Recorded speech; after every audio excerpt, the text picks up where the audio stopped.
All right, from Washington Policy Center, the man himself. Let's talk about what you found when plastic bags. You have been a plastic bag, paper bag, or recycle bag guy. You used to do all the studies on this stuff when I was on the Sammamish City Council. I called you about it, and you explained how all the choices, which one is, they're all bad, but which one is the best of the worst. And you sort of know the science of the whole thing. Why don't you explain what happened? This is in your latest blog and the work done at the Washington Policy Center, how the state of Washington has responded to the study that they have set out. Yeah, well, as you know, we have essentially a ban on the thin plastic bags that everybody used to get. So we've passed a state law that has a couple of things. One, it requires that the bags be thicker, so everybody notices that they're thicker now at the grocery store. And second, that they charge now 10 cents. Used to be 8 cents, now it's 10 cents when you buy one. My favorite thing about that is that they then charge you sales tax on the 10 cents. So they force you to pay 10 cents and then they charge you a sales tax. So it's actually 11 cents. Okay. So what all the studies have shown is that plastic bag bans or bans like these end up doing more harm than good because the bags are thicker, or the alternatives like cotton bags or fabric bags use so much more resources, or they use cotton, which puts a lot of water and fertilizer into streams and things like that. They hurt fish. Like what all of the studies show is that it's worse for the environment. So Washington State said, okay, we're going to check to see if our ban is actually working. Mm-hmm. So they commissioned 2 Washington State University researchers to look at it. And what they found, not surprisingly, is that although we are using fewer plastic grocery bags, the bags are so much thicker that it increases the total amount of plastic and the impact on the environment, and increases the amount of plastic in the waste stream. And they passed the law in order to reduce the use of plastic bags, or to reduce the amount going into landfills. Is that basically what? They had a variety of excuses. Yeah. Reducing the amount of going into landfills was certainly one of them. Okay. They also said that they wanted to reduce the amount of total plastic used. It's not doing that. Mm-hmm. There is an issue about recycled plastic versus virgin plastic, because there has to be a certain percentage of the bags that are recycled. So it's unclear whether it's reducing the amount of brand new plastic as opposed to recycled plastic. And it was supposed to reduce environmental impact. Okay. And at the very best, it is inconclusive, but what the study says is probably is happening is we're doing more harm than good. Okay, so the study comes back, they pay for the study, then they get the study and they're like, wow, it's an eye-opener. We better change things quickly, right? Well, not so quickly. The study actually was delivered to the Departments of Commerce and Ecology last December, and it was just released in September. So it took them 9 months to figure out what to do with it. And then what did they decide to do?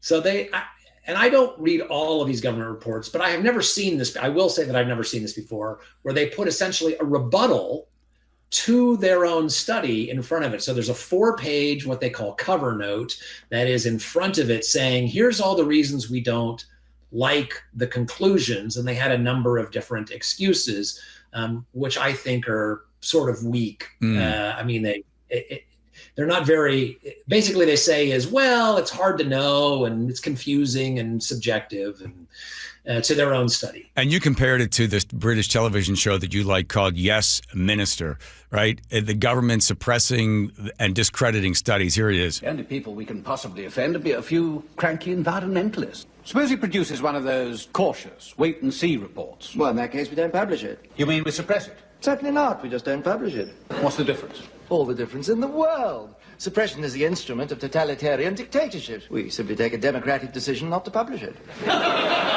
Fine. And what am I supposed to say to the press and Parliament? Well, there is a well-established government procedure for deciding not to publish reports. Is there? Really? Of course. You simply discredit them. Ah, there we go. So that's what's happened. And by the way, we've done this before in the city of Seattle when they asked the Evans Business School to check and see what minimum wage, if you increased it, what it would do. It comes back and it says, well, here's what's going to happen. the reduced amount of hours for employees, the less people will be hired, prices will increase. And right after that came out, I think it was like 2 days later, they ran down to California, got a couple of economists together to say, oh, no, ignore that study, right? So this is commonplace, unfortunately. So I also like the fact that the reason they're upset about the plastic bags is because equity and social justice. Yeah. That's like, yeah. So plastic bags are thicker. Yeah, but equity and social justice. Yes. And if you don't like what the data say, then you turn to these sort of subjective notions like equity and social justice. Like, how do you measure those? Well, you can't. And then they also said, and Sir Humphrey, who was in that clip that you played, giving the explanation of how you suppress these reports, he says there's a number of ways to do it. And he says one of them you can do is you can just say, well, the report leaves important questions unanswered. And in fact, the Departments of Ecology and Commerce wrote that said, well, if the study fails to consider larger social, economic, and environmental implications, basically saying, well, there's other questions that aren't answered. I thought it was so perfect how much the show from 1981 mirrored what the Departments of Ecology and Commerce actually said. And like the best way to undermine science, we talk about following the science all the time, but if you don't like the science, then what you say is, well, it doesn't consider equity, it doesn't consider economic, it doesn't consider social, right? All these things that are completely subjective and basically leave it up to agency bureaucrats to decide whatever they want. Yeah, it's like playing a card game, and you have some, it's a kid card game, and I've got the squirrel, and you throw the squirrel card down. Oh, we lost because somebody had something. You just say social justice and equity, and everybody just quietly walks away because he wants to challenge something like that. Washington Policy Center has been playing these clips from Brad Smith. In fact, the president of Microsoft spoke at your recent annual event, and he had some very stark words for the government in Washington. The bad news is what you know it to be. This was a year where the legislature was not content to enact the largest tax increase in the state's history, but to enact the second largest one at the same time. To tax the operations of being in business in this state. To tax the sales of providing services to other businesses. To tax gasoline. To tax capital gains. Basically, fundamentally, to tax every aspect of living in Washington state, but that was not enough. They taxed dying here as well. The real shame of it all, in my opinion, is that the worst tax they enacted is not one that fundamentally affects Microsoft. It's what is called the estate tax, but what, among other things, is really the family business tax. You can't have a sustainable business over more than some years and a single generation with the kind of tax that was enacted this year. So, Todd Myers, the new taxes are going into effect. These are the ones that, for instance, if you have a small business and you provide services, there's going to be a tax on top of that. If you're a web developer, if you're involved in nonprofits that have to have an event, you pay 10% on there. So all these taxes are pouring in. All these taxes are coming in. And we are still, at the state of Washington, we are now 45th overall when it comes to taxes. We are 47th in the United comparing the United States when it comes to road conditions, and we rank 8th overall as one of the most expensive states in the United States.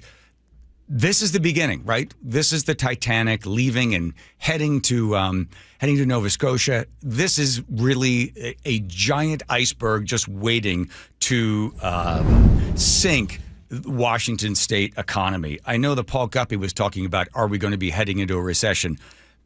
Each of these taxes is inflationary and that much harder for people to be able to live here. Yeah, that's right. And you mentioned that we rank 45th in business tax climate, but just a decade ago, we ranked 6th.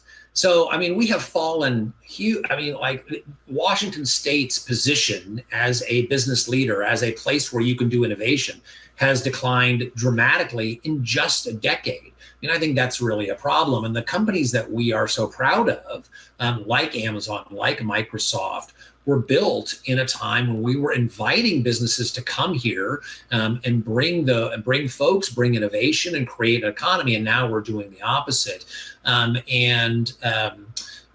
Mark Zandi, I think is his name, who's at Moody's, is the one who says that he thinks about a third of states are in recession, and Washington is one of them. There's no reason. We have 2 of the 4 largest companies in the world are headquartered in Washington state. There's no reason that we should be in recession. There's no reason that that our unemployment rate should rank 40th, 10th from the bottom. So the way that we're going to turn this around is recognize that the engine of the economy and job growth are those companies, and reduce taxes on them and reduce regulation, like we did a decade ago. This is not, something radical. It was just a decade ago that we were in that position, and now we have lost that. And as you can hear, Brad Smith, who is not a conservative, is very worried about the impact on our economy. When they do the analysis there's a static analysis and dynamic analysis. Static analysis is where you just simply say, we're going to hit somebody over the head with a hammer, and they're going to continue to sit there while we hammer them over and over and over again. That's static analysis. Dynamic analysis, I hit you over the head once, and I go to hit you a second time, and you're gone. Either you're in the hospital or you're out the door.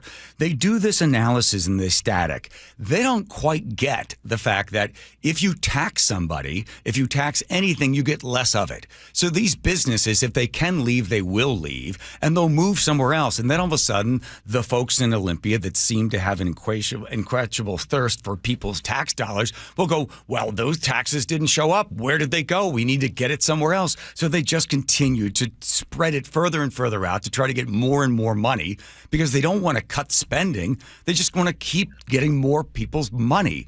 Well, people will leave. Businesses leave. People make choices and go to Idaho or go to some other state because they can. You'll tax the people right out of Washington. And when do they wake up to this, Todd?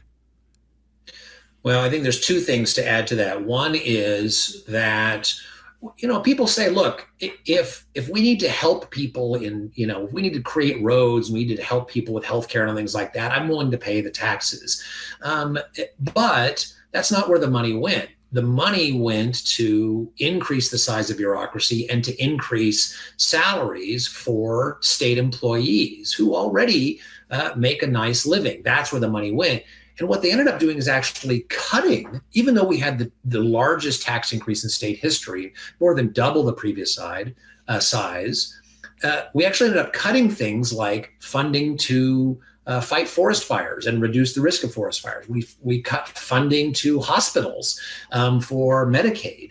And so the irony is that we have all this new money, and yet we're still cutting things that are very important, like reducing the risk of forest fire, in order to pay state employee unions and things like that. The second thing is that eventually reality kicks in, and the most recent budget projection shows that Washington state, again, despite increasing all of these taxes, the budget is actually out of balance. We have a $400 million shortfall for this biennium. So when the legislature starts in January, guess what? They're talking about raising taxes even more to cover that shortfall. So it is a cycle that we have gotten ourselves into, where we depress business who generate the taxes and jobs, and to make up that gap, we tax more, which depresses business. And so we need to find a way out of this really death spiral circle. One last question, the remaining time, with Todd Myers from Washington Policy Center. The Climate Commitment Act, I feel like the guy that's chained down in the basement, and that somehow they have been able to soundproof me down there. And I think other people feel this way. The amount of money being taken out of people's pockets, Charlie Harker did a monologue on this the other day. It's $700 per person in the state of Washington going into the Climate Commitment Act.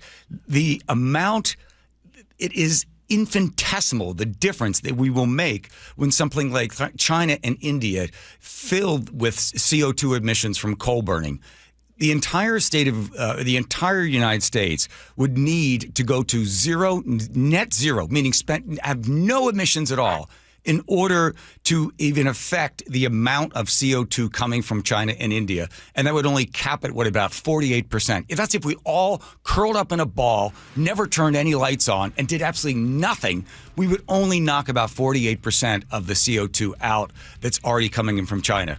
So big, long question, quick answer. Is there any way we can stop this fraud and abuse and waste and graft that is the Climate Commitment Act in the state of Washington? Is it law cemented in and then we're stuck with it?